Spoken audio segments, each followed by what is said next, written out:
areas they would suggest from a point of view of resolving these challenges in the future. So these were the questions on the table. And also, one of the things I found different about the ITRE program here compared to some of the other programs is the mix of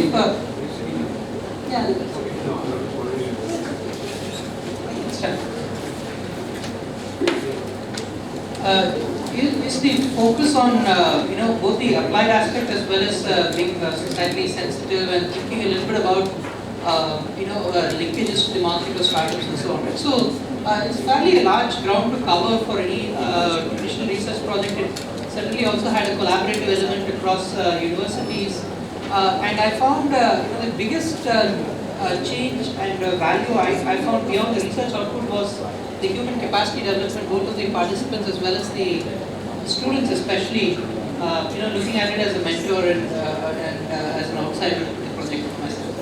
Right. With that, I will hand it over to the team. Who would like to go first?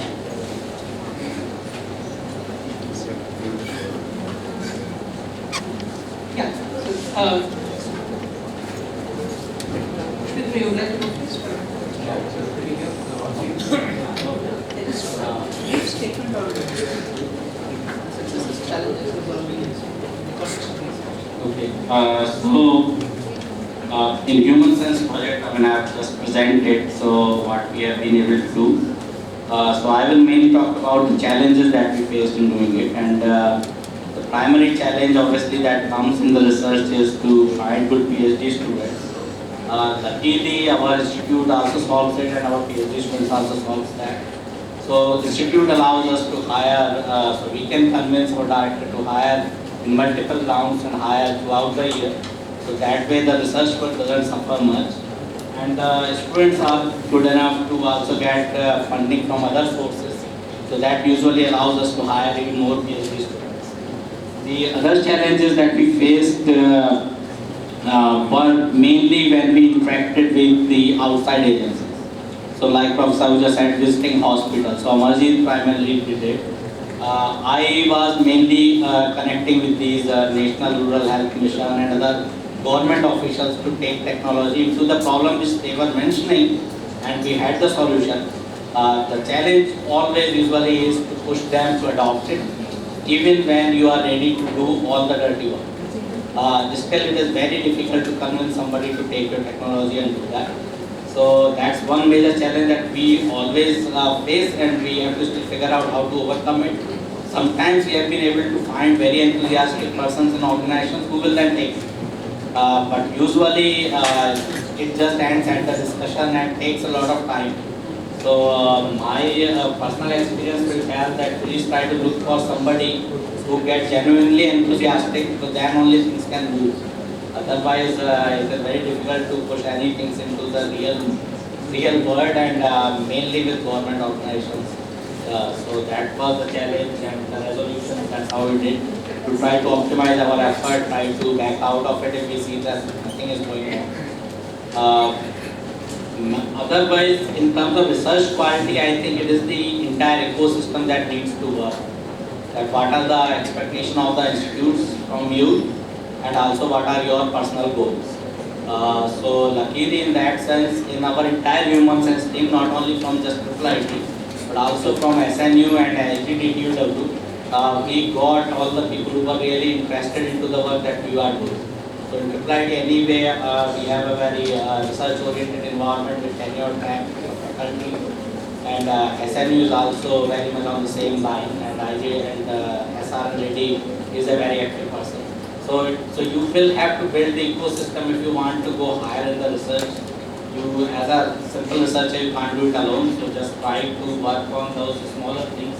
Like what are you setting up as a research goal for the institute, for your department, for your particular group. So in our case, we set it up that PhD students must get tier 1 publications before they sort of ask you to consider the thesis submission. And that helps setting a high bar. Obviously help. These results have not come easily. There have been many rejections, but we put the work there, and eventually students were able to achieve that.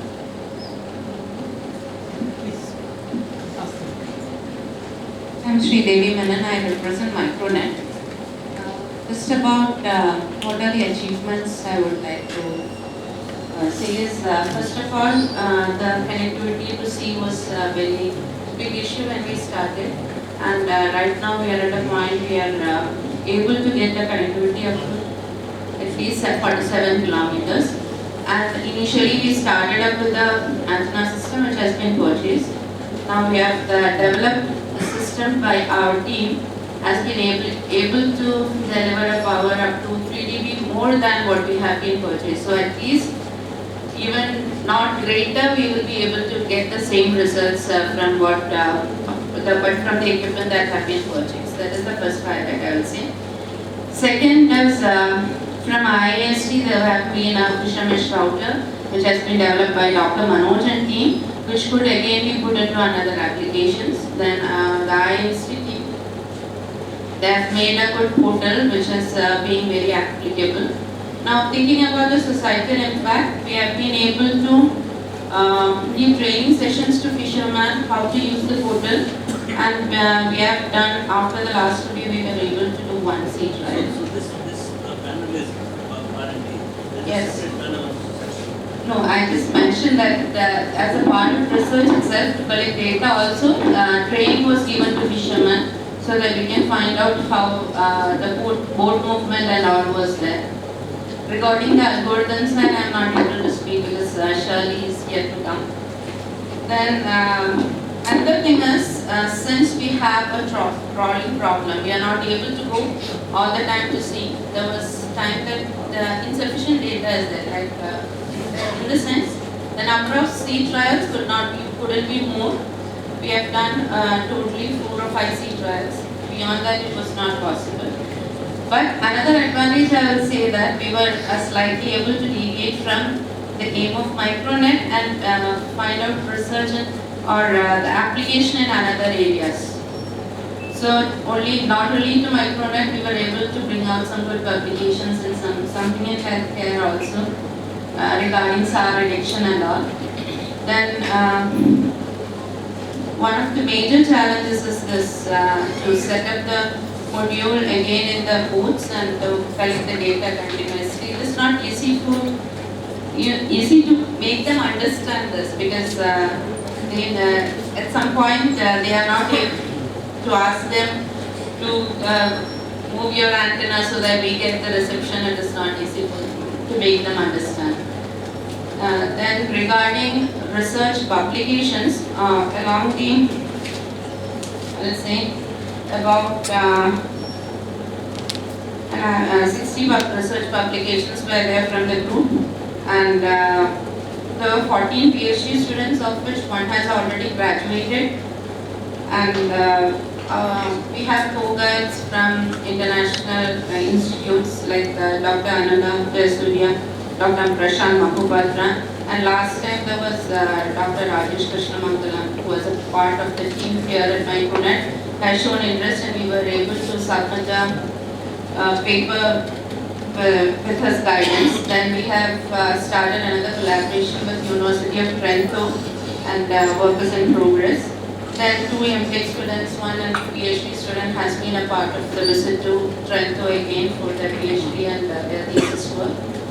So overall, I will say we have been an upside regarding our research.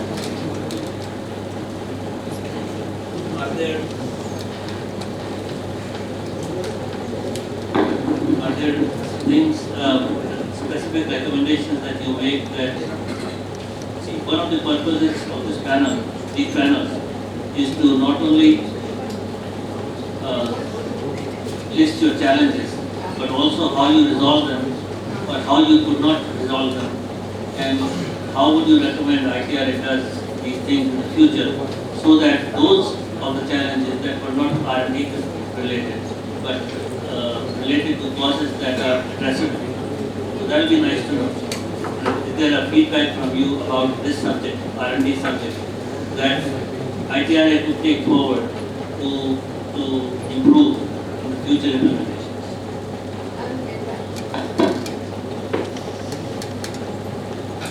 So I represent the virtual assistant group.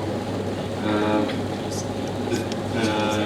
Directly jumping to the meat of the matter, challenges were plenty at every step. Specifically, I think both groups mentioned data collection in different ways. For us, we were working on healthcare domain, data collection for acoustic signals and voice samples. So, in Indian language, voice recognition for health domain and acoustic signal analysis. In this, what we found was, as Dr. mentioned, there is a resistance to adapt, and there is no way that we can incentivize this. So the lack of incentives in many cases becomes a bottleneck for us. Even for data collection, so since we were talking about a mobile device which if the user can use at any place, we are looking at a situation where a controlled environment data in a good recording studio, that data is pretty much useless for us. We are getting so much noise in the real environment that learning from that data becomes irrelevant. Now again, we can get people to come and record, but that still remains a pseudo-controlled environment. If we want people to take it up and provide us data somehow, and that mechanism for incentivization is hard to come by. Another challenge, which was more of a fundamental challenge for us, was the connection to the healthcare community.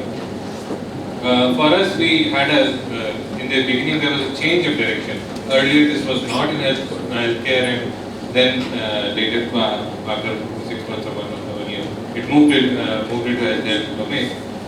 And not having enough stakeholders from the beginning led us to suffer a lot. So, in initial planning stage, could have solved that problem for us. Technically, we have done very well. Since this is a virtual assistant and that is something that is in demand, we were able to get a head start. And now this technology is being transferred to startup partners, to existing industry partners who are,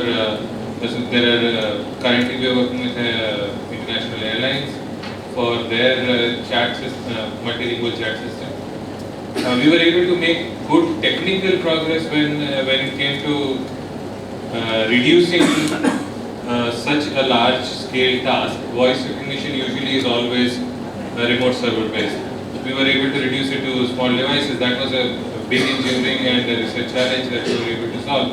And that is finding takers now, because for the Indian market that becomes a very important factor, because people do not always have high speed, low latency network. So just having a recognition system or assistant on the mobile without the need of network became a big selling point for us when we go to other stakeholders. These stakeholders need not necessarily be from the same domain. Healthcare did not find any takers for this particular idea, but the technology is developed for healthcare. I would say a proof of concept that was developed in healthcare now is finding applications in many other domains. We had a huge success when the cuff analysis, acoustic signal analysis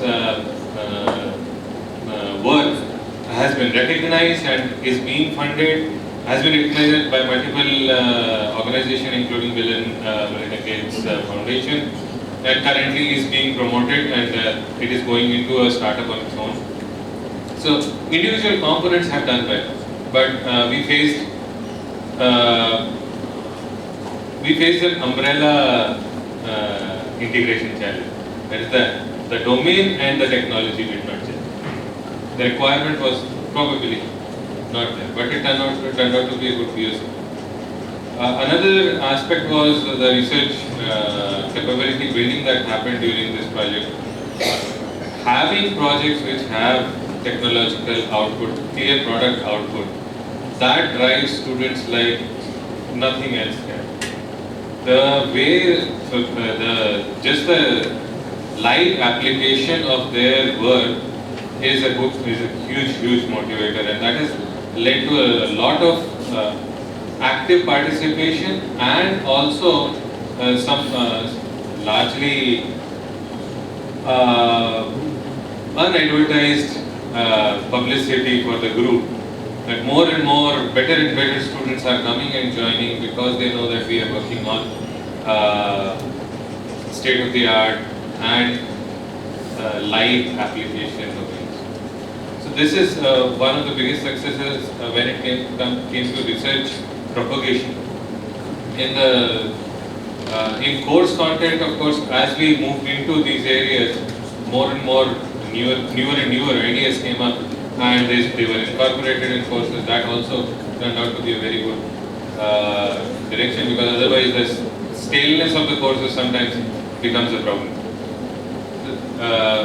In the end, bottom line for our group is, though we had faced a lot of challenges, the work at times suffered. What we found was that we were two institutes here, and two institutes were able to work very well, very well. In fact, so much so that the Partner Institute is now at the pretty much independent when it comes to research and promotion of their expertise area, that is acoustic signal processing. So that one check mark is there, that the capability building happened at that stage. And another big aspect was that within the group there was a lot of back and forth, lot of interaction, and the students of both institutes got a lot of chance to interact with researchers here, as well as a lot of interaction between the group, learning from each other. It would be a bad idea to think that only the pin can teach only the limb can teach the pin. That has happened for us, that we have learned a lot from VNI Vijay, and the same thing was the other way. So it has been a learning on both sides. This partnership architecture, more than anything else, is the one thing that I would cherish from this. That is one, from a research perspective, bringing up a group, and also to look at the product side of it. These are two things that have really, that are the biggest highlights for me.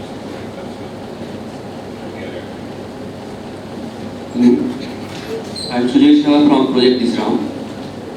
Our objective is develop system for the post-disaster. Okay. So as a research, we have three components. Okay. One component is develop one system, that is the post-disaster communication network. So in that part, we develop so many components like information drop box.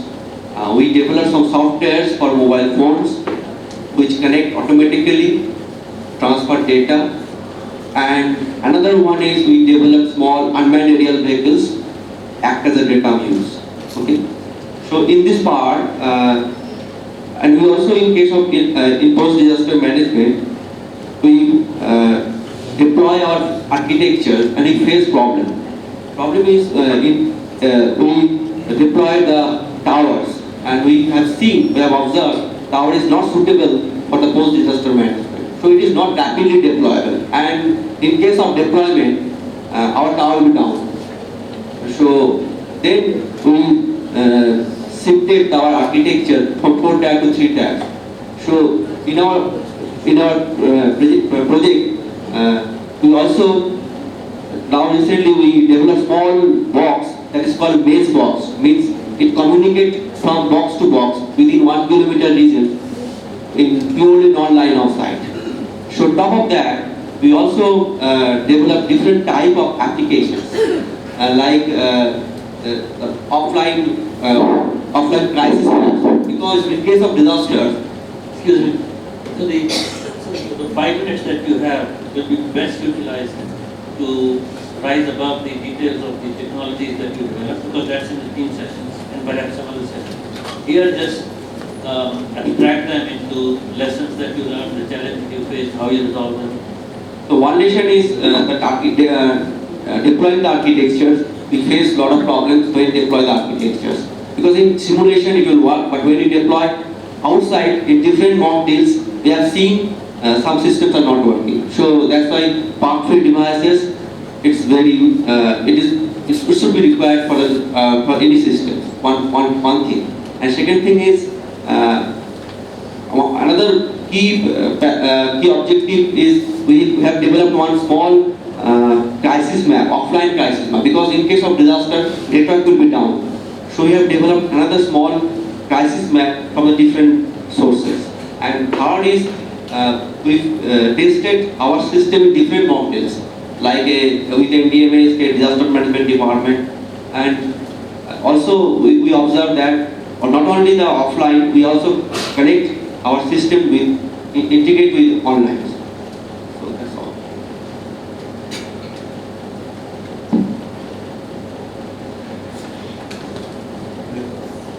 This is Vikula from IIT Madras. I am representing decongesting team. So, first of all, how ITRA helped in research. First, I will start with the ITRA encourages multi-institute collaborations. So that is very helpful because we could collaborate with other institutes. So in our team, we have the IIT Madras and Indian IMSC and NIT Trichy and University of Kolkata. So I feel that is the one best thing what ITRA brings us here. And the second one is ITRA encourages us to do interdisciplinary research. So we use some different tools to solve our problem or something. For example, we use the machine learning tools and we use the control theoretic tools and we use the data analytic tools to solve the problem. So the next point I would like to mention is, due to this ITRA, we could collaborate with the Ola industry. So basically, in one of the previous ITRA meetings, one person from Ola came and gave a talk. So then we went and talked to him and then he showed interest and then Ola provided 2 internships. So that was a very big achievement I feel that ITRA gave to us. And the next one is the constructive feedback what we get from this attending ITRA will be 6 monthly meetings. So we come here, we present and then we get very good suggestions on our research and then that will, I feel that is also one of the good things from this ITRA in terms of research wise. And one more thing is, ITRA supports the funding to attend the national conferences and one international conferences. I feel that in India, most of the institutes, we don't get the funding to go to international conferences. So at least ITRA is providing the one international conference funding. So that is very good to, I feel that is a very good initiative. Because you can go to one of the top tier conferences and then you can present your work and then you can get the good inputs from the leading researchers across the world. So I think there are the points I want to say. What's wrong with ITRA? Say something about what can be done, what can be done. Some suggestion. Okay, so will you listen? Will you listen is the question. I think they've been pointing.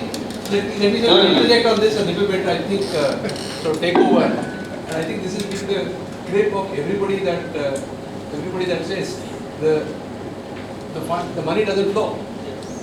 So that's the biggest problem, and the rules were changed in the middle of the game. Both of these I think are very, very strong inputs from everybody that I have talked to. If I'm speaking out of turn, please correct me. Those who have actually experienced it, and it's almost been nobody I have talked to has been very comfortable about that fact. So I think that really bothers all researchers, and it's not just ITRA. This is typically, I mean, many of the government, whenever we interact with the government agencies, this is exactly what happens.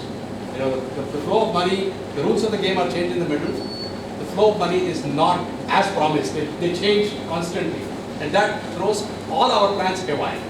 I think unless that is changed, what is being done here is in spite of all those hurdles. I think I'm speaking loudly enough, so I'm not sure. So I think that has to change. Without changing that mindset, don't expect too many miracles. I mean, I'm addressing all those who control any money tap. Please do not, please deliver what is promised. Please don't change the rules in the middle of the game. I mean, 2 critical points that really make us miserable whenever we are, the amount of effort we expend addressing those issues instead of interacting with others and doing things, etc.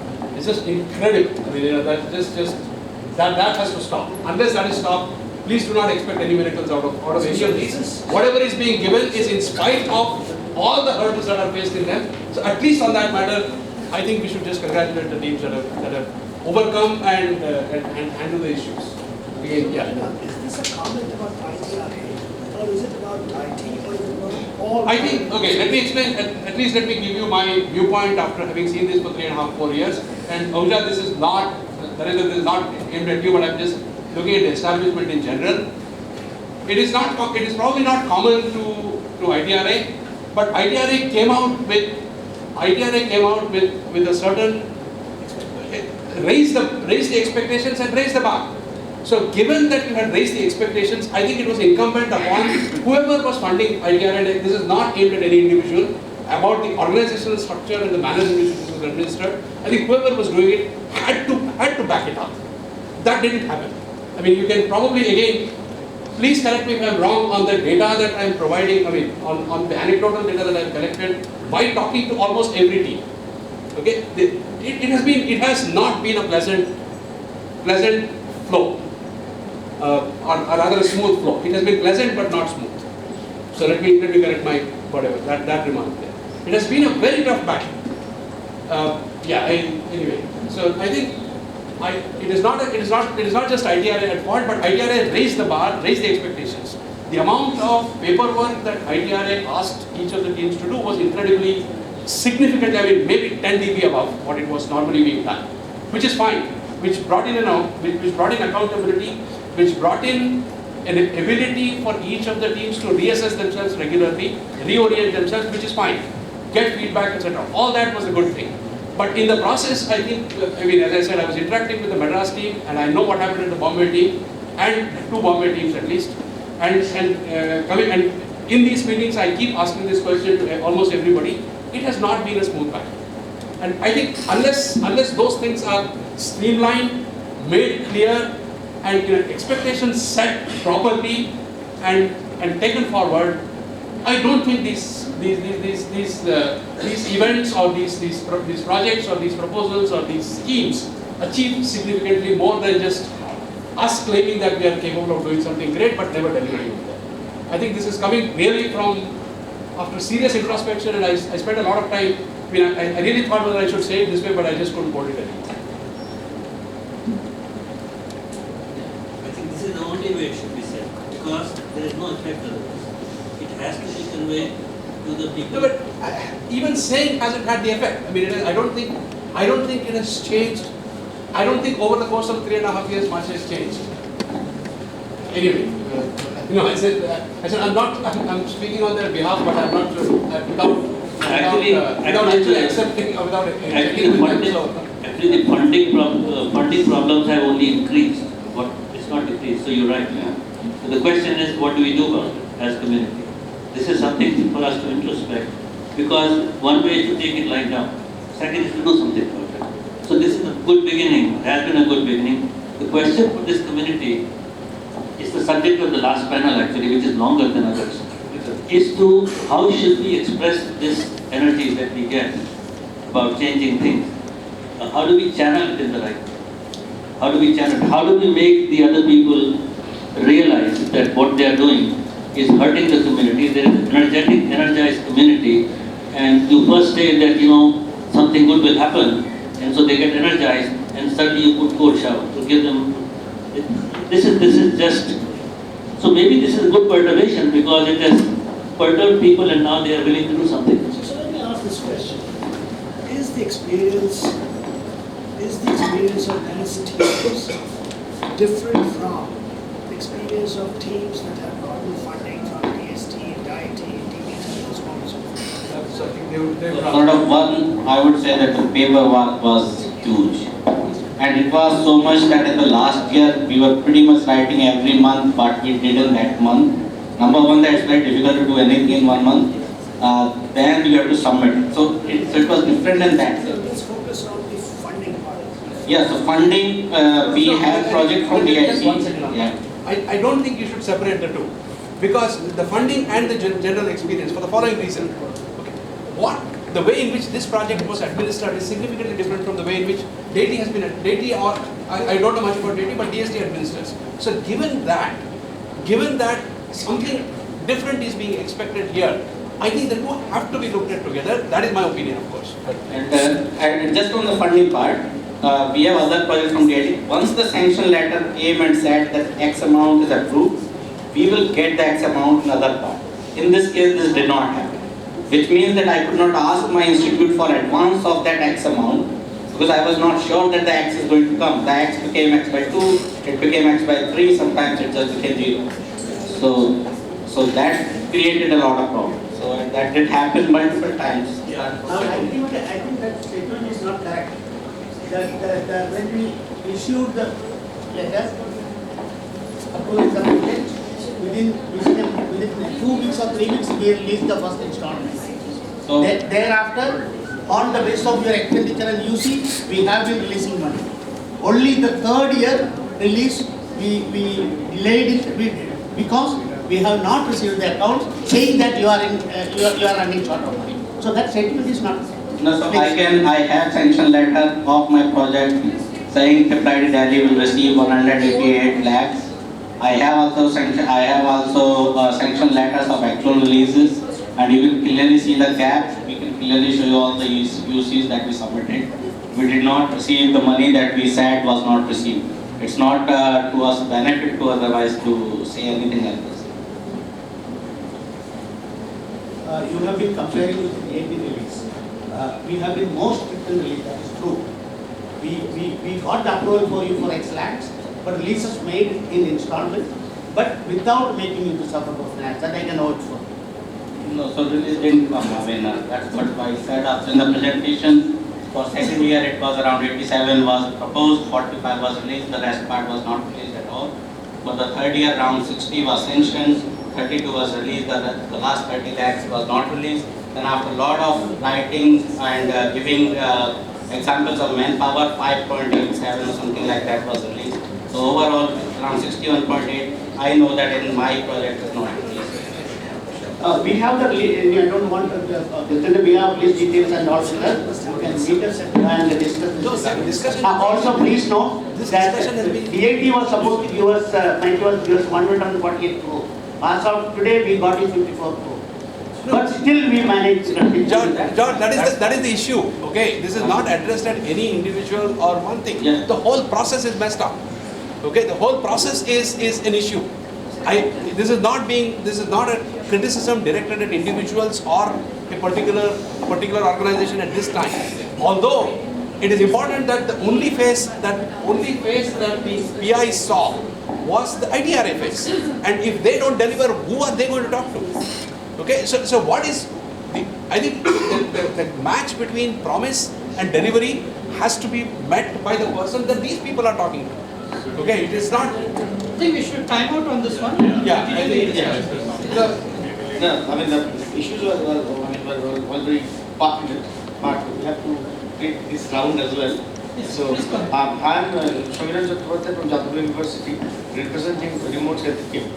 Now our mandate was basically to have an infrastructure of remote health from a rural villages to the urban doctors, the bridge between them.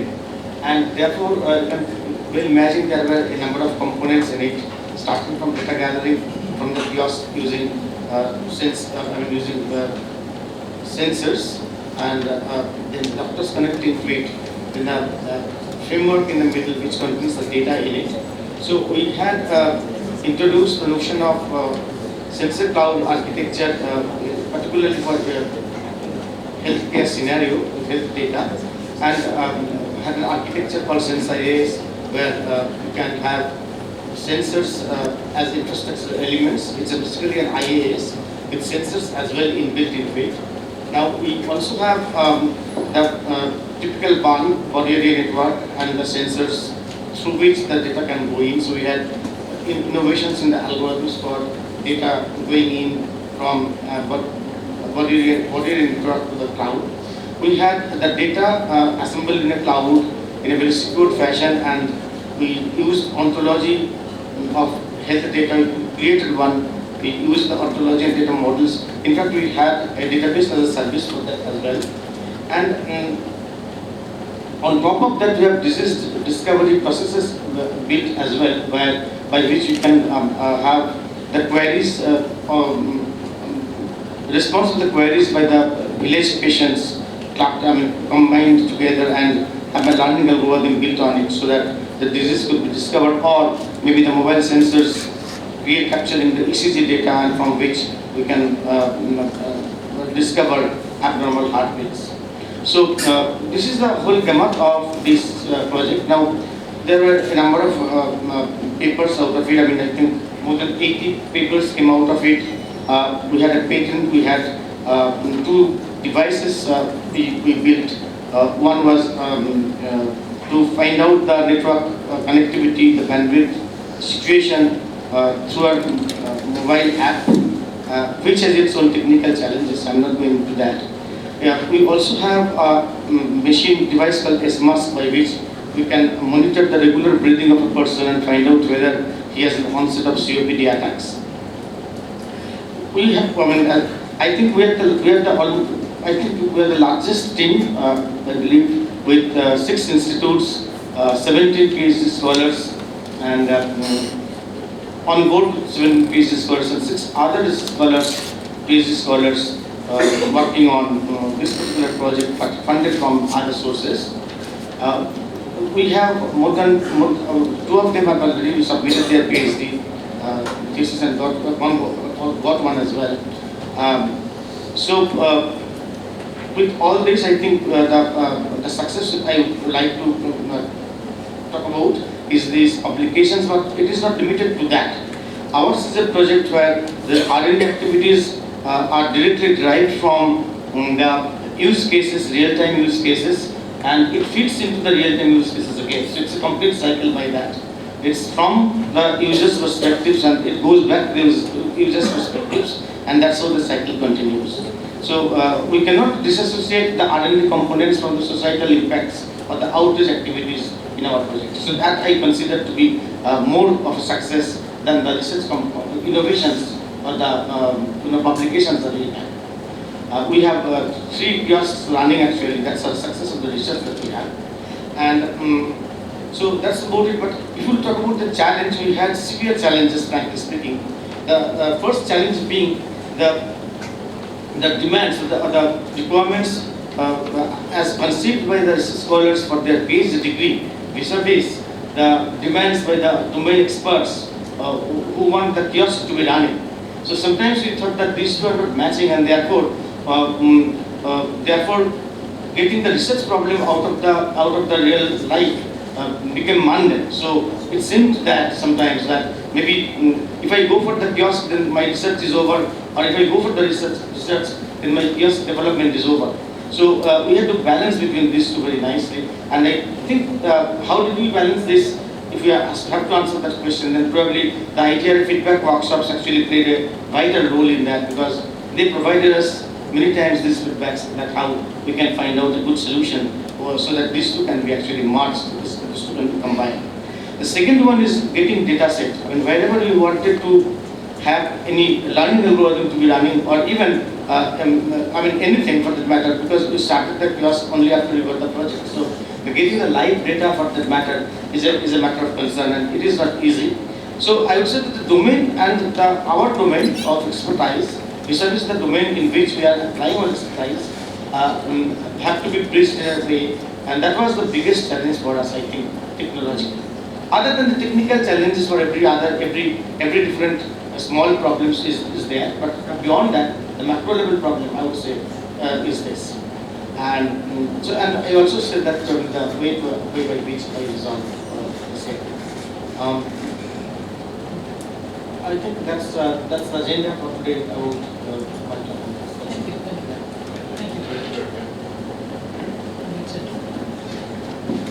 I just want to say about this subject. Is in that same line in which people are talking, I'll say that one challenge that I could not have a solution to is probably the students' exposure to international research domains or international researchers it was committed, but we really could not do that, and that probably reduced the productivity and the creativity amongst our teachers. So I think that's a challenge from research department. Hello, I'm Shankar. Sorry, I came in a little late. So, I represent from the PI of the Cognitive Radio project. In this project, we had a team from IIT Delhi, from LNMIT Jaipur, IRP Kolkata, and the rest in Arunachal Pradesh. So, it was a large team. We had 17 research scholars, I think a good number of research publications, some patents coming out, good work has happened. And I think the workshops as I said was very, very useful. I think some of the interactions we had with the mentors was very useful to us. They also suggested some kind of a application to focus on. They also invited the mentor over to Delhi. So one of the things about the functioning, I think we should have been allowed to have more interaction with our mentors abroad. When the projects started, we had identified a set of mentors abroad we wanted to interact with and grow. Unfortunately, we were not allowed to send our students to our mentors, and that's very important for the growth of the student and our own growth. I do miss that part. I think that was a very important component of ITRA. We should benefit and grow, and we should also lend a helping hand to others to grow. See, when you don't get any helping hand to grow, then you are not very much inclined to help anybody else. I'm being blunt, that is the truth. The ITRA model was based on that. It's very important to make it successful.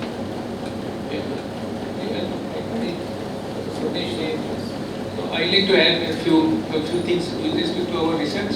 So I think with respect to the ITRA project, one thing that has benefited us significantly is that from our disconnected research, it has helped us to have a consolidated theme-oriented research, because we used to tend to publish individually on some individual topics. Even as an individual researcher myself, we picked up isolated problems, and then later on, as the ITRA helped us through the workshops, eventually we consolidated towards a goal. In fact, given that there are multiple possible directions we could evolve as a cognitive radio application, we picked up rural broadband access. So eventually, we have been working on currently hardware platform to make these some deployable rural broadband access architecture. That is, I think, a great positive, I would say. And so basically, instead of just publication-oriented research, we have become, I think, more technology conscious, technology development conscious publication-oriented research. So that is a plus, and also it's otherwise also. Some of our team members started with only experiment. They possibly have learned how to connect, how to make them publishable. Basically, how to incorporate research ingredient in that. That also helped us right here. And we have been, this project also helped us to evolve towards 5G research. We have been working on this white space, TV white space access network using cognitive radio technology. So eventually we are aiming that some of them will be evolving towards 5G. A couple of difficult points, as Sankar mentioned and many of our colleagues have mentioned. So I would like to add one thing which may not be relevant, but I still would like to indicate, is that one thing we find always difficult is, as PIs, we are technical people. For accounting purpose, we are contacted actually. I think this practice should not happen actually. For accounting purpose, the funding agency should contact the accounting office of the research institute. So that actually helps us a lot. Otherwise, instead of just bothering us, so sometimes we have to chase the papers and then go around, etc., etc. Eventually, the job will be done by the accounts team. So why not the funding agency's accounts team talk to funding the accounts team of the institute? That actually helps us a lot. I think if ITRA can initiate that process, it will be a significant benefit for the researchers. So that is one thing, and paperwork, etc. Other things have been mentioned, and also other thing is that sometimes approvals are time consuming. So that also possibly should be expedited. That helps us. Thank you. So I'm Divya. I'm representing CATS, Communication Assisted Road Transportation Systems. Our PI is Bhaskar and Raman, and we are 3 institutions. In fact, we are a very small team otherwise, from IIT Bombay, PEC, and UIT Chandigarh. So first talking about how ITRA helped, prior to this project I think I had done several DIT projects earlier. So while I agree that the funding had been quite smooth when it comes to taking IT projects, but however the exposure, the opportunities that we got as a part of the IT project were absolutely different, and they were very, very, very useful. We got a lot of opportunities to collaborate and do a lot of more explorative work. There were a lot of offshoots from where we started, so we could explore a lot of, go to different directions and work. Inter-institutional co-mentorships were very, very helpful right from the beginning of this project. We had all the 3 PIs doing regular Skypes every Friday, so all students were co-mentored.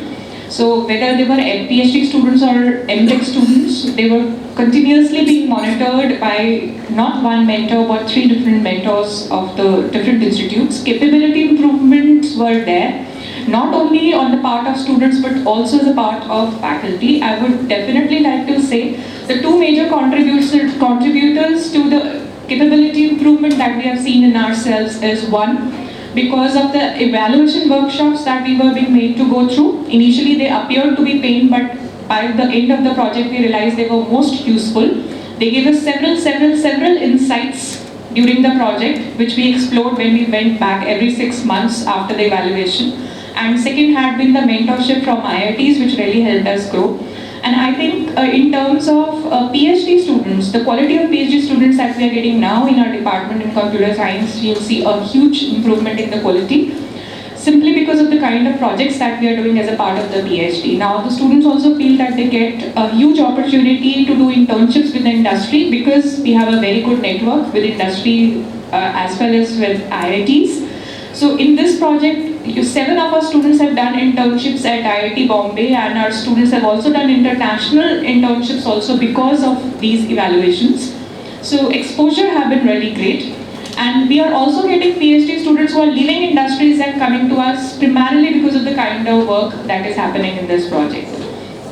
So from that perspective, the project has also, yes, this is the first project at least in our institution, where the computer science department has become truly interdisciplinary. It was a great challenge initially to work in a domain like transportation, but had been an absolutely great opportunity to work in this domain. And the problems that we had faced while pursuing this research was that data collection, since most of the work was based on data collection from real-time environment, so it had been a very, very arduous work. And then the best part was that it was highly motivating for the students, and it was very, very exciting that they are able to work on real-time data. However, when they compare themselves with other students, they definitely find themselves that they're getting up 5 o'clock in the morning to start doing the experiments, because sometimes they have to do experiments in off-peak hours and sometimes in peak hours. So when they compare themselves, while motivation and excitement is there, but then had it been what was being promised earlier, student incentivization would have had really been more helpful. So other thing, the problem that we faced was that the project got approved in the year 2013, but then the first grant was received in December 2013. So there was a mismatch with respect to the admissions of the PhD scholars. So we would again request ITRA that we have about another 1 year for most of our PhD scholars to be able to complete their PhDs if they can be supported. We currently feel that we have reached the POC stage, and some of our sub-problems have gone to field deployment, but if there is a possibility of another 5 or 6 months of support for field deployments as well as for our PhD student support, scholarship support, and definitely we'll be able to take most of our sub-problems to the field and have actual pilot deployments. Another issue which particularly our institute faced was that with respect to PhD students, their academic committees are always expecting publications in SCI journals.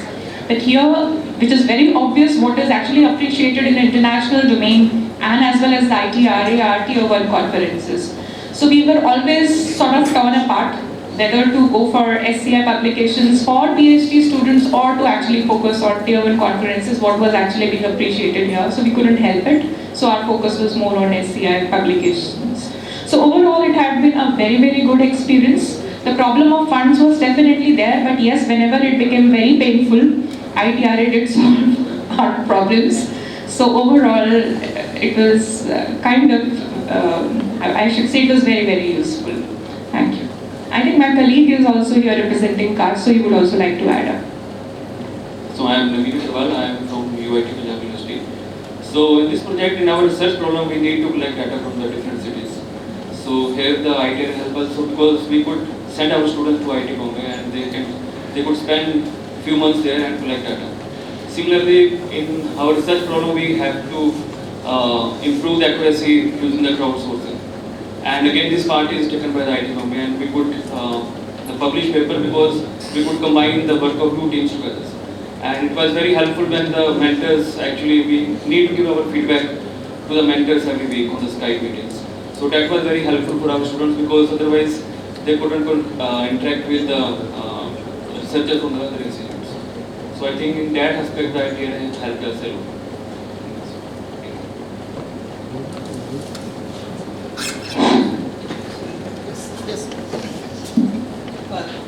So thank you everyone for your candid remarks, and I think just to summarize from my own observation, I think the human capacity development that has occurred through the network of mechanisms and you are building networks along with the technical work has been some of the highlights that I have seen in the program.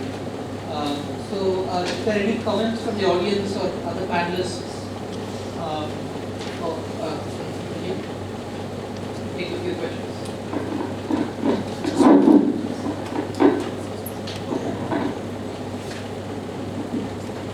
I think one problem that ITRA must address, and do it soon enough, given the fact that these projects are now coming to a close pretty short, and that problem is support for PhD students.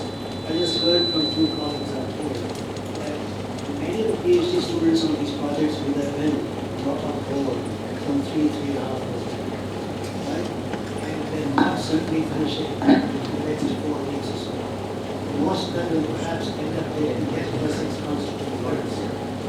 My suggestion to ITRA would be that this needs to be resolved at the earliest possible. Otherwise, those PhD students are in trouble.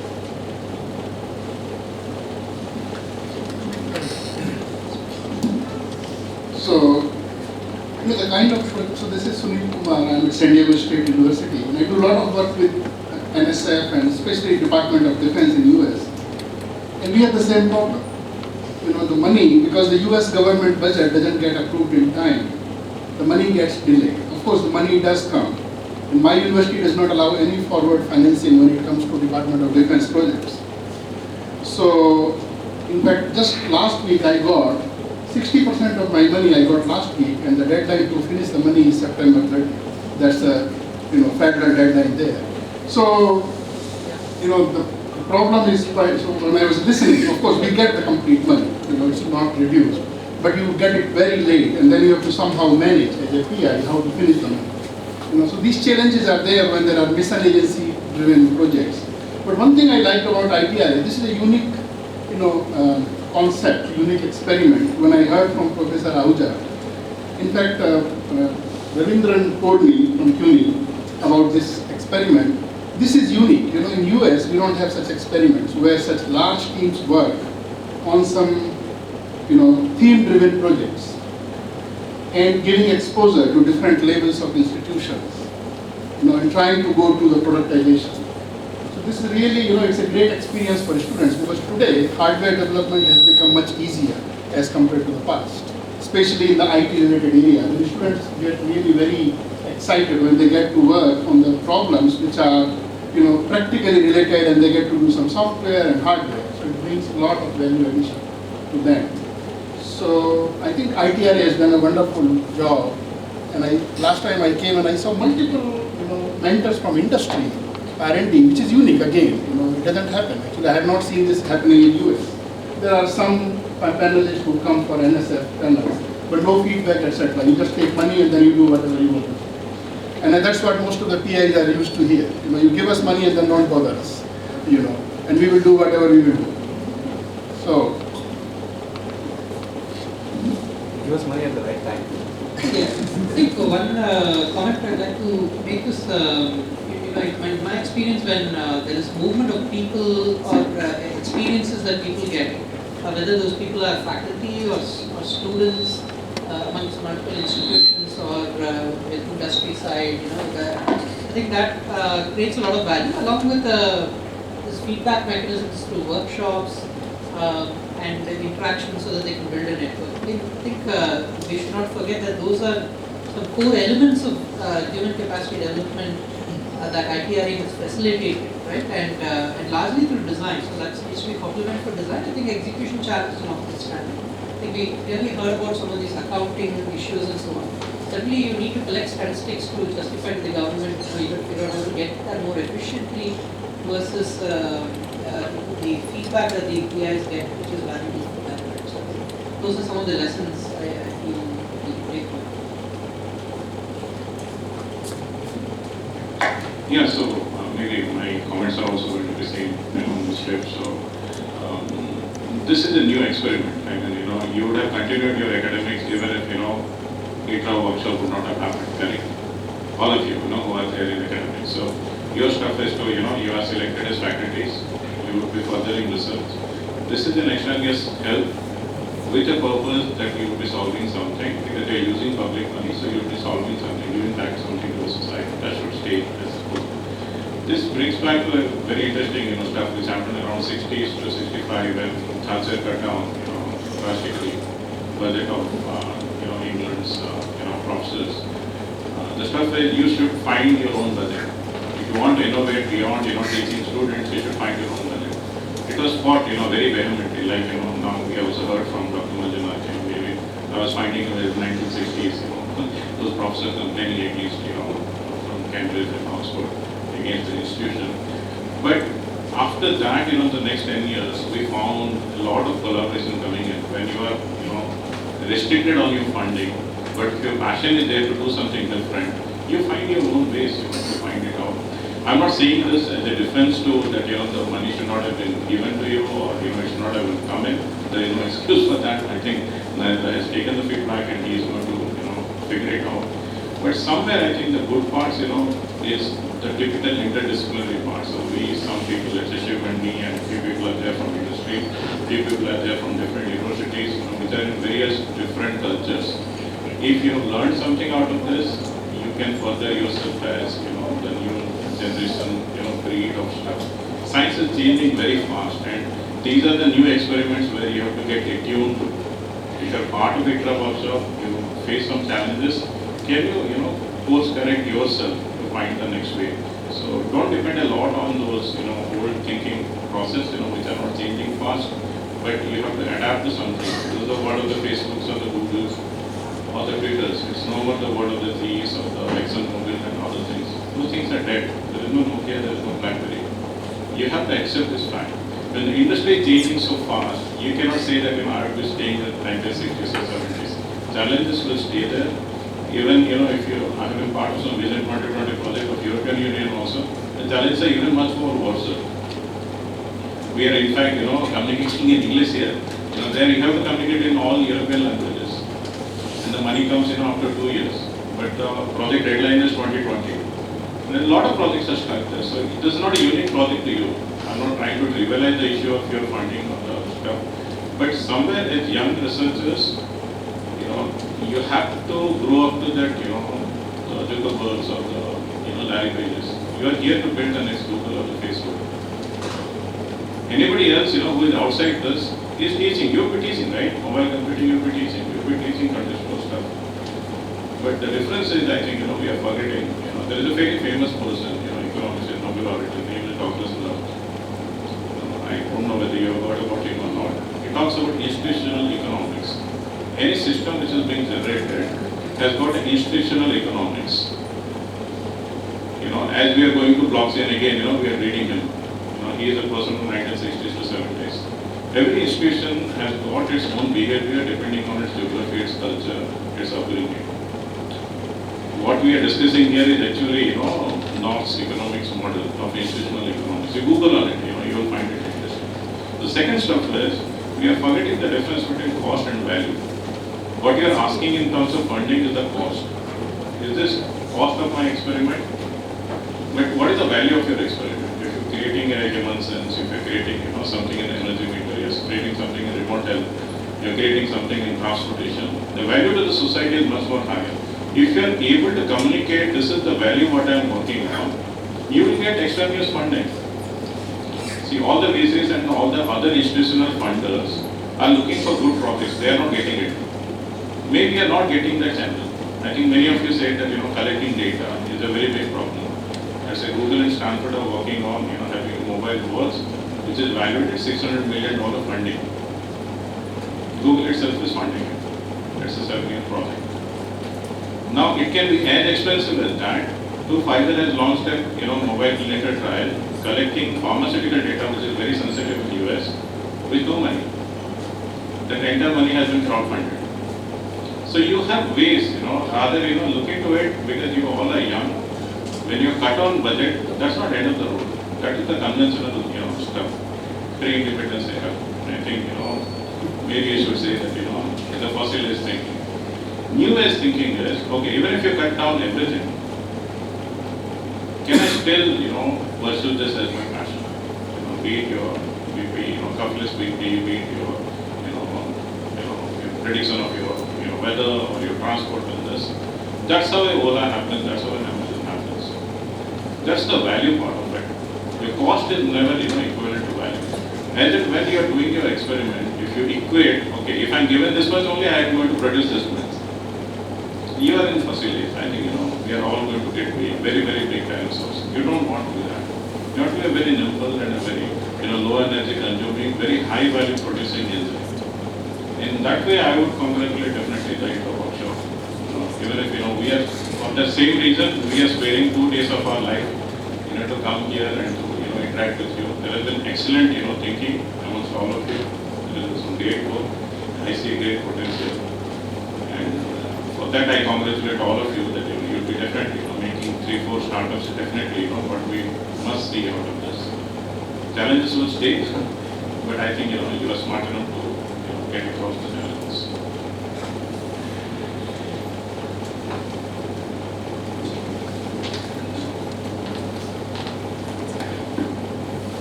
If we have any other comments from the audience on the research part,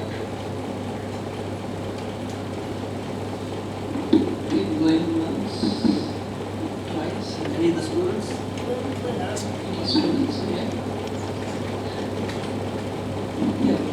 If students can just prepare a question or two while Professor Jain makes his comment. So currently some 14-15 patent applications have been filed. 9.5 but there are some in the works. So of course the people who are developing the technology would be listed as inventors, no doubt. But are these patents that have been filed to be assigned to the university that is provided? Or are they not assigned to the universities that is provided? They've been filed by the university. Institution.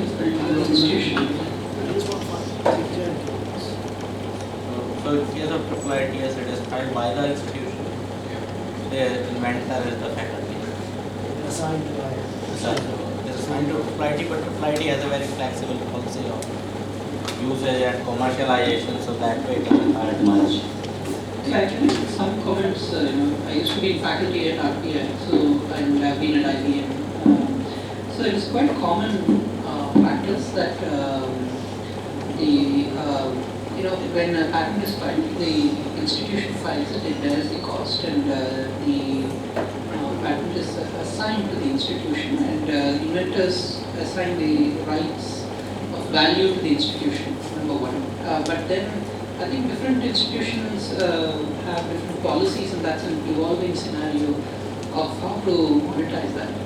And speaking for IBM, even though we file a lot of patents, managing that portfolio and getting value out of it, or how the patents connect to other forms of technology transfer, or it's quite an involved challenge. Right? It's always because we might be the number one patent in a company in the world, but we not necessarily the number one market cap company in the world, right? For example, right? So there's a big difference between patterns and extracting value out of them. So I think that's certainly a subject for a lot of discussion. So I'm glad that ITRA has given the opportunity for people to file patents and even think of filing patents, right? So I think that is something to be celebrated out of this exercise, and certainly converting that into value is an ongoing challenge. One thing can happen is, each university ideally has a tier of technology licenses office, it's the common practice in Europe. Even I would assume IITs and triple IITs are also having the same. If not having, maybe ITRA can facilitate that part. That you should be ideally having this, and this is what an inventor gets the rights to use this. If you really want to take it to a startup, because ideally it is around 2 to 3%, but institute gives it back. Some institutes also dilute it, some institutes do not dilute it. If you are holding majority of the equity of the patent, then a VC is much more interested to fund. If the institute is holding back 10%, then maybe the VC is only interested to fund. So there are industry benchmarks, but I think you can and you should facilitate this. Can you hear the student comments? Other comments? Yes.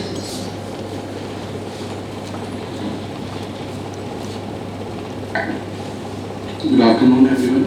I am Anirudh Agarwal, PhD scholar from LNM IIT, and I am from Cognitive Radio Project. For me, means LNM IIT, as it was Wayne, not the Lynn, so it was very good experience and different totally. Because when I entered into PhD and I came to know that I would become the part of a nationally funded project by ITRA. So it was like a totally different experience for me, and there my faculty members and both PI and co-PI means forced me to do not only means just the research work, they also means wanted me. They were not forcing me in a negative sense, but they wanted me to do some kind of financial kind of work and accounting. Means they wanted me that okay, you should do this, you should learn this. So means in that way, I must say that means after getting into the project and when we came to know that IIT Delhi is our lead PI, that we were means we always sort of kind of having inferiority complex that okay, IIT wants to baat hi nahi kar sakte. So kind of means now we are interacting with each and every student and each and every professor, most of the professors, and when we are coming here, we are meeting the dignitaries around the world and we are taking feedback from them. Okay, so I must say, I must be very means grateful to ITRA in that way. Now just one thing, what I would say that means as I used to interact with all our OPIs and PIs, that the problem we face, funding and all, I would not say again, but the thing is that when we started and we proposed our project, the deliverables were something, okay, a list of deliverables were there. Okay, then feedback meetings and evaluation workshops used to take place. Now it was good, means the experience was good, feedback was very helping and evaluation was also very, means whether it was critical or praising, it was helpful. But sir, what I means noticed that there were always a different set of people who means gave the feedback in July and who are evaluating in let us say January. So sometimes there was a gap, a communication gap, or means we were like mad that what we to do. Means July mein kar liya means and now January they are expecting something else. So that kind of mismatch was little there. So it could be improved. I know that each and every member cannot be same, but still they must know that what the earlier feedback was and on what basis they must evaluate, right? And the third thing which I want to advise that you have got 1 year or 2 year or 3 year kind of evaluation sheet, okay? So what ITRA can do that, in that way, that they can visualize, they can observe that this particular team, cognitive radio team, is lacking, for example, in joint publication. So they can means after a year they can means mail us and say that we will reward you if 2 or 3 institutions we will in the next year will give a journal or a means kind of some collaboration in some way or the other. So some rewards you can award in that way, that we will provide you funding or we will give you a chance to visit to our international mentor or something like that. So in that way, if ITRA can do some kind of rewarding procedure, then it would be helpful that these are the loopholes, and in order to motivate them to come out of those loopholes, we can offer them some rewards. So that's all from my side. Thank you.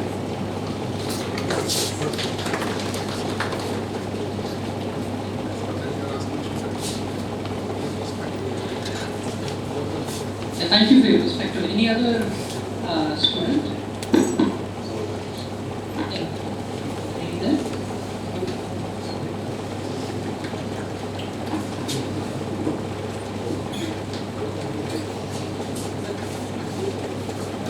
Hello everybody, I am Shantini from Jadavpur University. My related project was remote health.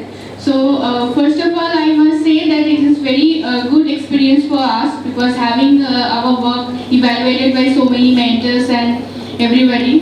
However, I was working in security, so in my project evaluation, most of the time it said that the security part of that remote health, especially in healthcare, is not very that much required. So that drove me very much what I am doing in my research work, and I was very much in haunt of my project objective. So that helped me in very intense way of doing my research work for the last 3 years. So sometimes I could get positive feedback from this mentor side also. So this 3 years of span actually helped me a lot for whatever I was doing in the last years, and I am doing also for completing my project work. So thank you very much.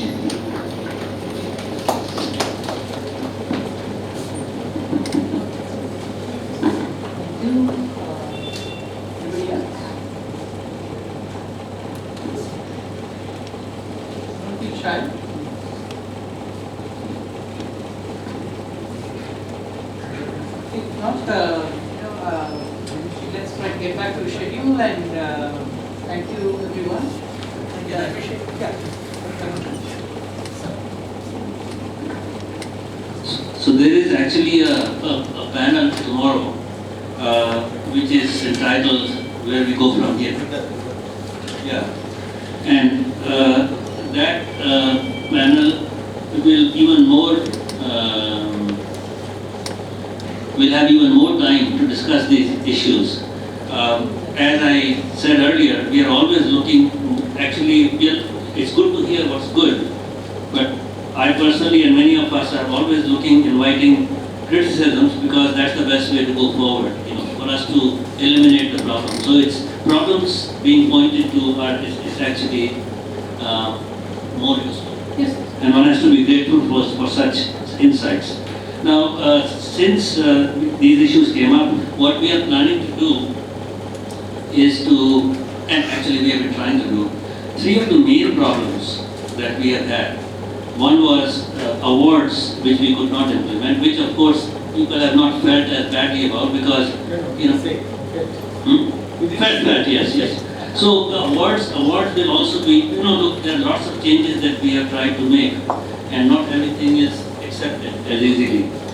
Because when you give awards, the very first question comes, how do we trust the award process? Is it possibly you are giving it to your cousins and aunts and uncles and nieces? This is the first thing that comes to the government mind. I mean, we have had 1,000 years of slavery. What else do we expect? It takes some time. So we have to exist amidst that. Second is international travel. It was the hallmark of ITRA, and everybody liked it in the beginning, but we failed to deliver. And what do? You don't. We have to live in the system. Either we go the within system way or without the system way, and we have chosen to be within the system and try to come out of it in that. And we have been making a lot of internal strikes at the system, but the rock will break when it does. Until then, cracks will develop and we won't know that they are developed. And maybe there are other strikes being made by other people. It will give way someday. We have to be hopeful. The most surprising part to me was that every single thing, awards, international travel, was done. Policies were developed after months and months of committee meetings, committees set up in the due process. And once those policies were there, this is something I did not know when I decided to take this up. I knew there would be problems, difficulties, but I never realized that once you have put in the effort to formulate the policies in the most methodical way, and months of everybody's participation in the government, suddenly it so happens that the policy is not even recognized, that it exists, that it has been done. People make decisions as if the policy wasn't there, no committee meetings took place. The awards is like that. International travel is like that. So the main thing is that this is the way it is, right? We live in a system that is our own choosing. We elect our people. So the nice thing is there is energy. We are not dead people. I mean, people are alive. They are feeling and they are expressing their feelings. This is the best sign I see of a community, because a community can fix things only when they feel emotionally about it. So what we have to do is figure out a way of changing our parents because we can't disown them. We were born, they are our parents, we didn't choose them. And that's our government. So we have to find. I'm getting a little confused. What are you up to? Changing your parents? Yeah. So that's why I just say we are not doing that. We have to live with that. So now the question is, how do we do this? Now I don't know, when I went as a student to US, those days, Alexander Solzhenitsyn was being sent to these, what are they called? The remote. So, and for me it was awakening. I see a petition going on. I mean, what have I got to do with something that's happening in Russia? This is the British legacy for us. How do I care about my neighbor? I have to worry about myself, the slavery time. So, or colonial time. So for me it was eye-opening that there were the scientists being mistreated by the Russians, and there was a petition going around and people talking intensely, very intensely about this. Now, what I see here is that we see a problem, money being promised, not being released. Okay? And ITRA of course has no, for example, I as a director have no power. Even I want to buy a printer, I have to get approval. So, what printer? If I want to go to next door, I have to get approval. So that is not because of anybody's misdeeds. It's just the way the system is. You can't go and say George didn't do it or somebody else didn't do it. They are just doing what they are supposed to do. Although I must say that there are ways to get around it, but that requires sticking the neck out and then why do it? So this is the system we live in. The question is, what do we do? My suggestion is that first of all we should be very happy. I personally am very, very happy that there is emotional energy. So how do we direct it in the right direction? We have to probably articulate these thoughts, articulate them in a way that our system will be positively affected by it. I am not the one to say that, hey, I did my best, this is the way it is, this is the destiny, this is the way country was meant to be. I am mera shukar ho gaya. We should not rest until we can do something. So the question is, we should discuss what in the system will cause enough error signal so that the control loop will come out, will do it. And from what I know is that unless we know what the reasons are, the reasons for these problems, particularly the releases, is that somehow the money was, R&D budget was cut, which happens in the US all the time. R&D budget was cut. Everybody, ministries got the money pulled out, some huge percentage of it.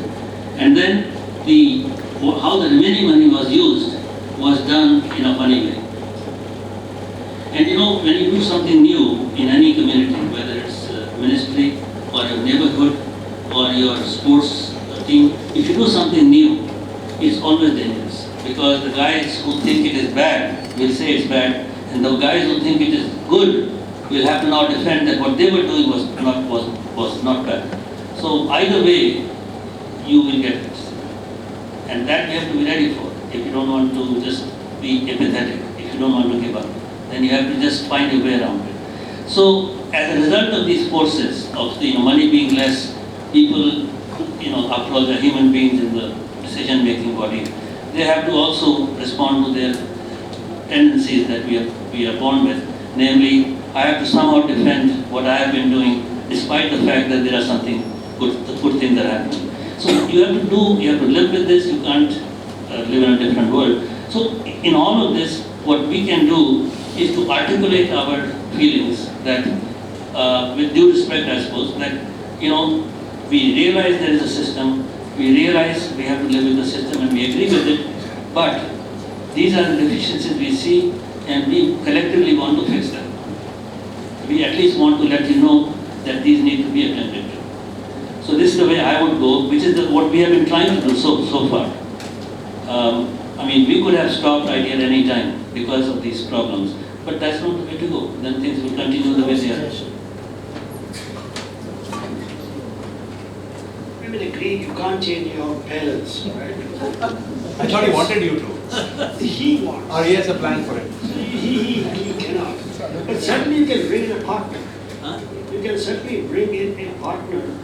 And I think ITRA has enough credibility to be able to bring in the Indo-US something as a partner, which will be flexible on both counts. International travel to and from US only, as also awarding performance. There are many other opportunities.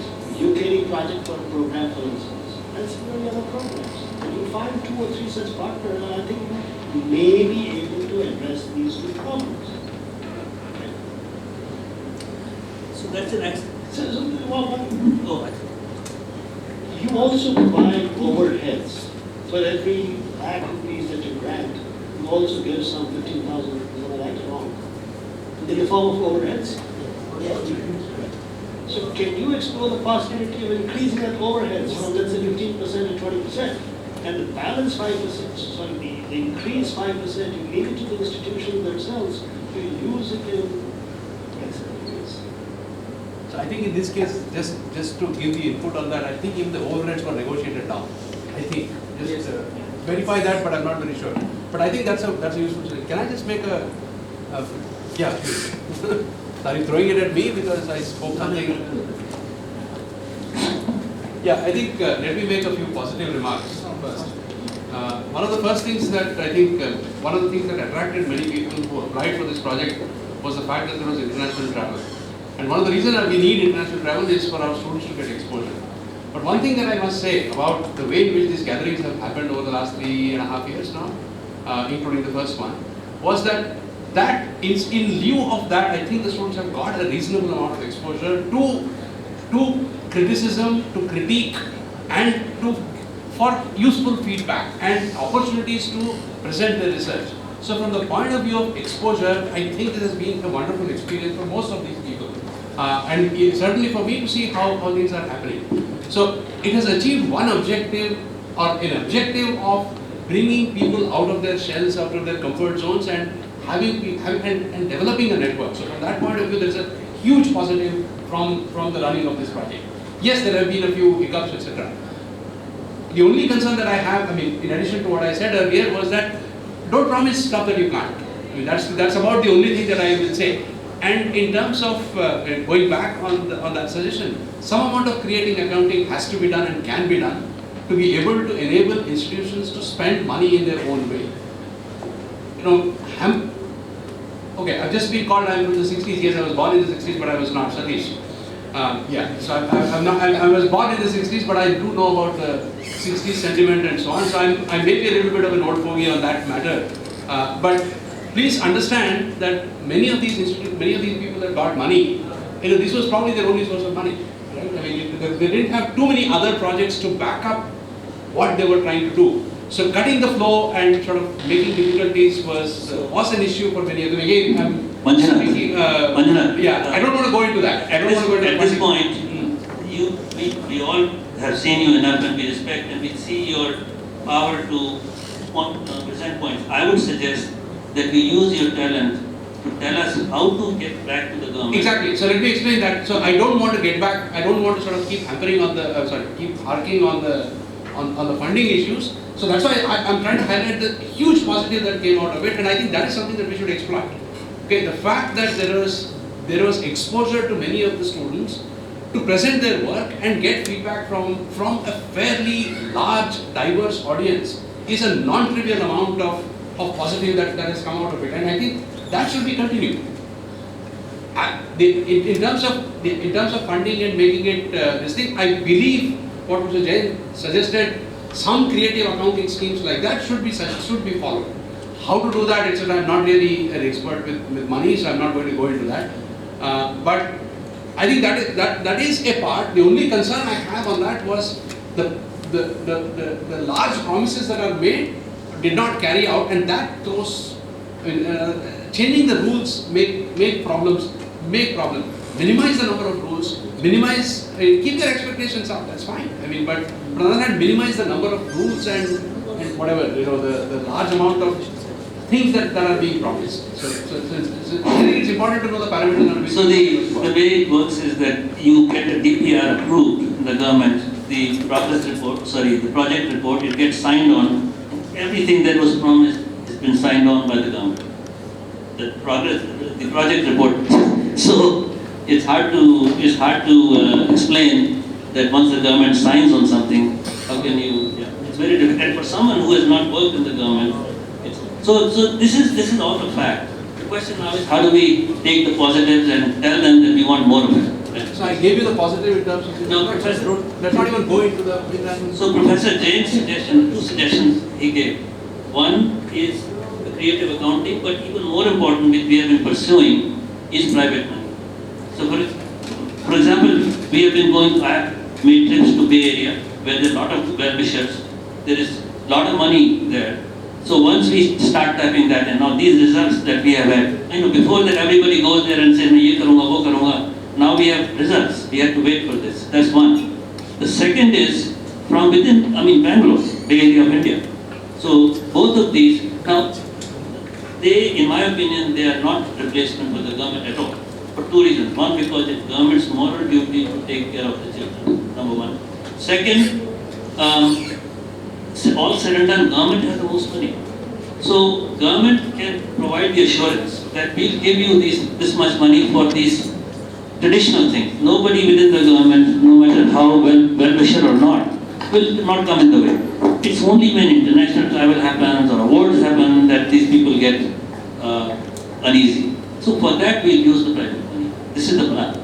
So that we get all these sensitive things away from the ministry, and incidentally that money is minuscule. Yeah, it's 10%. 90% government gives.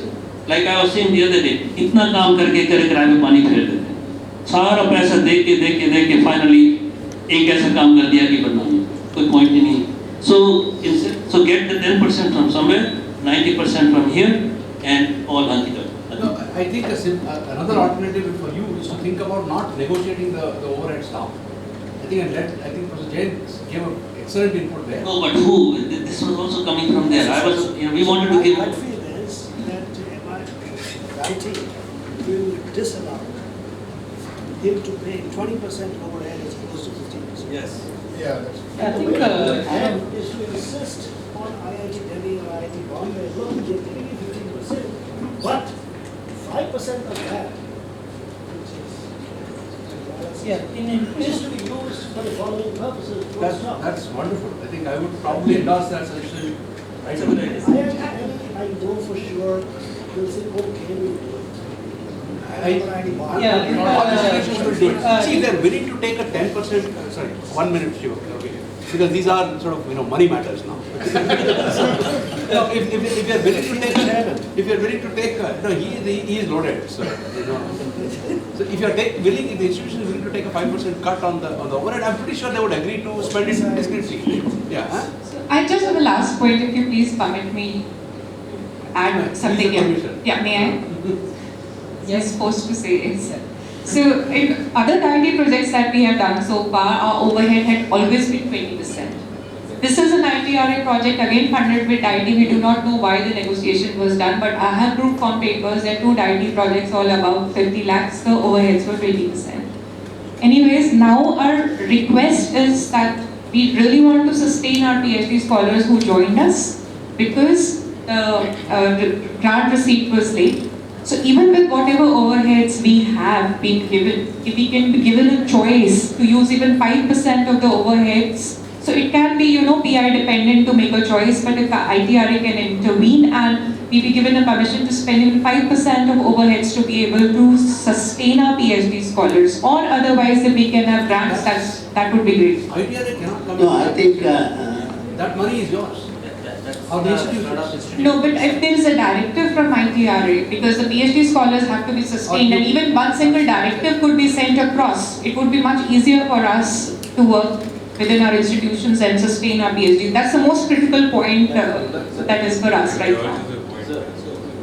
So I forgot to say that one of the topics, agenda points in 2 weeks or 10 days from now, 12 days from now, in a meeting is exactly this. The closure workshop is turning out to be misnomer. We are going to let you continue the many things which are half complete, and people want to do that. And we are going to propose to the government, hopefully not to be disposed, propose to the government that with no cost extension, that people should be allowed to do this, at least continue the PhD fellowship. And there is also another proposal which is to live up to the promise or connotation earlier that we will continue the PhDs until the end of their period or 5 years, whichever it is. That I think they are pretty sympathetic. So this issue of sudden death is not really that serious. We are trying to continue this. So, Professor, if you don't mind, 2-3 points just to correct. First of all, this bringing money from outside, very fair to Professor Ahuja. He has even tried and promised to bring money, and he wrote a letter. He got a letter from Illinois University to bring in money for ITRA. I should acknowledge that. But the problem in our country is, this is a project of the MIT, Government of India. Even if the money comes, it will go to the kitty of MIT and will be controlled by MIT rules. Okay? So international travel is against stuck. Don't promise it. That's it. So this is one thing. So this was a big issue. Second thing is, overheads, Divya said about 20%. DIT doesn't agree all the time. There was a time Middle Asia used to give 35% overhead to IITs. This is 2001 to 2004. It was specifically stopped by the audit and said you have to give 10 to 20. And we tried to do that too. Third, we are running ITRA as a project of MIT. So we are under the constraints of MIT rules. We cannot change much about the funds are concerned. So we at ITRA have been always trying to support you people. But the things are international travel you're talking about. You don't know exactly what our Professor Ravi also didn't tell. We allowed international travel in the first leg. At least 15 people traveled from abroad and came here. Whosoever is the MD of Middle Asia at that time has approved it. And we started that culture. Suddenly, the top from finance, from the ministry, stopped it in a meeting. Said, you cannot do it, this is under, against some rule of 1985. And what FI of an institution, ministry says, you cannot travel without my permission and the Ministry of Finance permission. We can't do anything, the funds come from them. That's the way it got stopped. So Professor Ahuja put up a list for 2.5 crore, about 48 people coming from abroad. It went through all sort of exercises in the ministry. Finally, FA was persuaded. 14 people were allowed to travel. After the ministries, finance ministries and expenditure ministries approval, it came. By the time it came in, half the workshop was over. Then they limited 1 lakh.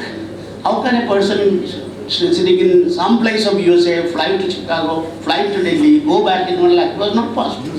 Using Air India. So it's not that we have not tried, but everywhere and they being the fund givers, we cannot go against. This is one thing. Second thing, we, in spite of all these constraints, and 148 crore, we got 54 crore, we tried to balance and give you all of your money. I have a chart here which gives how money was spent.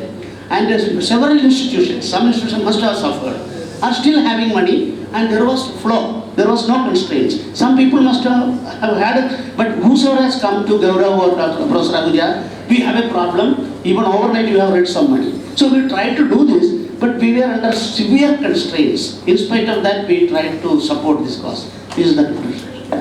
Okay, with that note, I want to thank everybody who was free on this panel.